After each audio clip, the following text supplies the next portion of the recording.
فيديو اليوم كيكة طبقات البسكويت الباردة بدون فرن. 6 علب بسكويت الكاكاو ما يعادل 420 جرام. نحتاج محضر الطعام لطحن البسكويت ناعم، بإضافة 2 ملعقة كبيرة زبدة بدرجة حرارة المطبخ ما يعادل 100 غرام حتى نحصل على قوام بسكويت متماسك. عجينة البسكويت جاهزة، نضعها جانبا ونبدأ بتحضير الكريمة.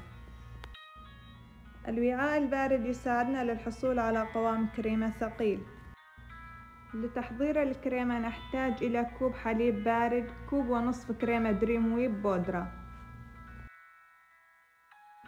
نخفق أولا على سرعة منخفضة، ثم نرفع السرعة ونخفق لمدة 5 دقيقة حتى نحصل على قوام كريمة ثقيل ومتماسك.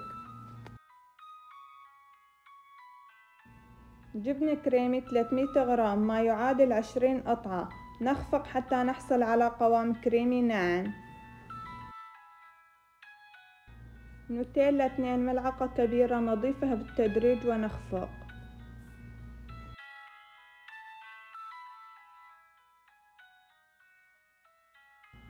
الجبن الكريمي والنوتيلا ناعم تماما.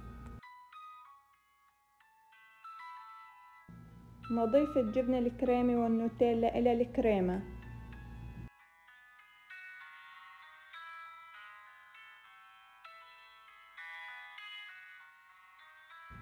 نستمر في الخفق حتى نحصل على القوام المطلوب.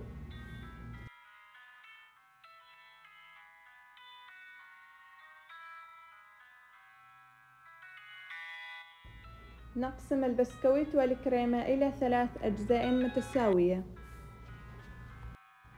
مقاس القالب 20، بإمكانكم استخدام قالب أكبر. نضع الطبقة الأولى من البسكويت ونوزعها بالتساوي مع الضغط إلى الأسفل.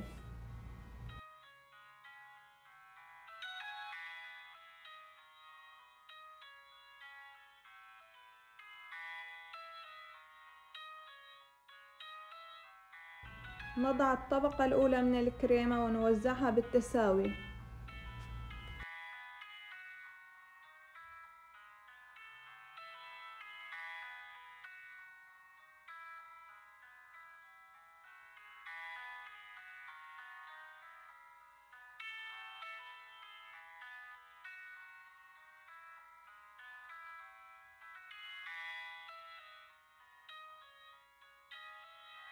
نضع القالب ساعة واحدة في الثلاجة حتى تتماسك الكريمة.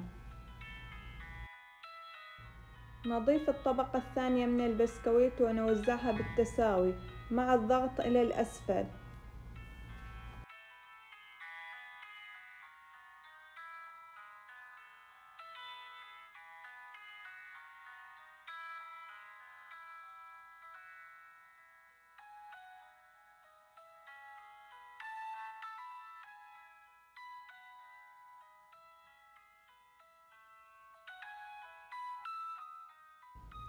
نضيف الطبقة الثانية من الكريمة ونوزعها بالتساوي.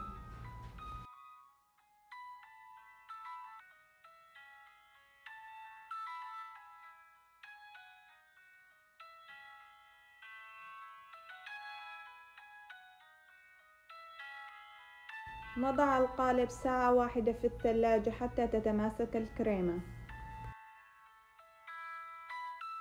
نضيف الطبقة الثالثة والأخيرة من البسكويت ونوزعها بالتساوي مع الضغط إلى الأسفل.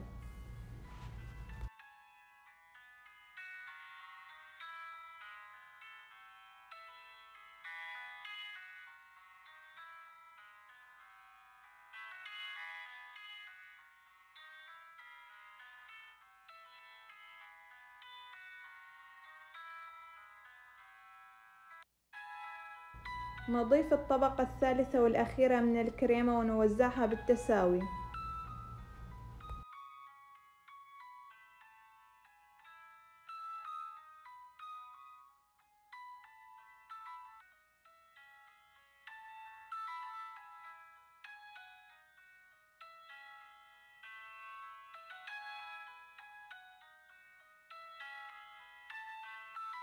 نضع القالب 4 ساعات في الثلاجة حتى تتماسك طبقات الكريمة.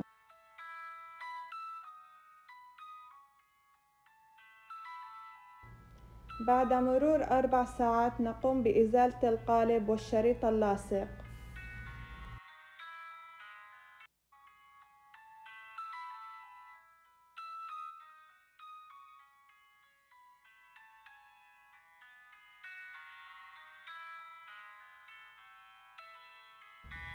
التزيين حسب الرغبة. أنا استخدمت البسكويت المطحون والقليل من الكريمة وكرات المالتيزرز.